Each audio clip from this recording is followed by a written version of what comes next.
Of course, another element of our investment decisions beyond just certainty is how do we deal with the rising costs of regulation.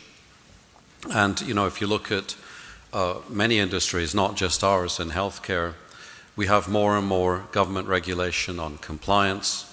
How do we monitor that? How do we make sure that we're marketing and promoting our products in an appropriate manner, following all the rules?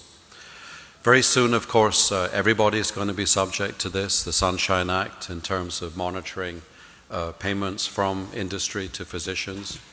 And this sucks up a lot of time and a lot of resources.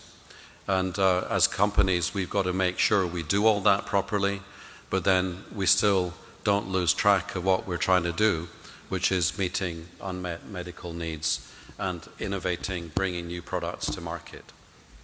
Other examples of regulation, I think in the next couple of weeks we'll finally see a federal act on pharmaceutical tracking down to hopefully unit and pharmacy level. If this doesn't occur, then effectively the law of California will become the law of the land, where the California Act is due to come into force already by 2015. So all of us are investing already because we can't wait, because otherwise we wouldn't comply with the California Act.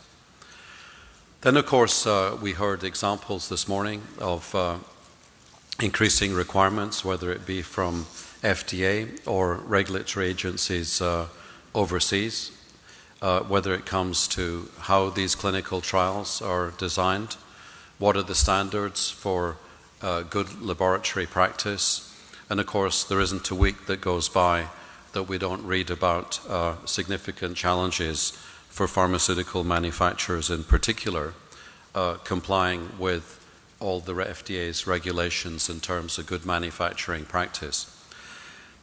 In general, I take the view that many things that start in the pharmaceutical industry then move over to medical devices. And I think we're also seeing, in the vein of manufacturing inspections, increasing standards, increasing levels of observations also being delivered to medical device companies by FDA inspectors, and indeed also in Europe now in the aftermath of the PIP scandal. This was the case of industrial grade silicone being used in breast implants by a company in France. And so we're going to see tougher requirements coming through in CE marking.